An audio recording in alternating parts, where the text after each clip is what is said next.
এই মুহূর্তে দক্ষিণ কপরগাঁও বনাম চরালগি আমরা পাঞ্জা খেলতেছি। আমার লগে আমার ছোট ভাই, হ্যাঁ হ্যাঁ আমার লগে আজকে পাঞ্জা খেলবো। যদি জিতে তারে আমি স্পিড খাওয়াম, নাহলে হ্যাঁ আমারে খাওয়াইবো। তা আমরা দেখতে থাকুন, আমরা পাঞ্জা শুরু করি। শুরু করলেই খেলা শুরু। হ্যাঁ কারণ 1 2 3। হ্যাঁ আমি কিন্তু ভাই স্পিড খাওয়াইতাম না, যাই করো আমি কিন্তু আড়াইয়াম। ঠিক আছে, আমি কিন্তু আড়াইয়াম, স্পিড খাওয়াইতাম না। আজকে খেলা শুরু।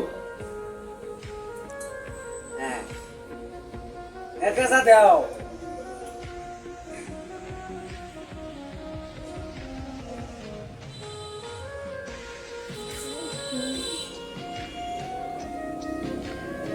ওরে বাবা ঘুরে আছে বালা।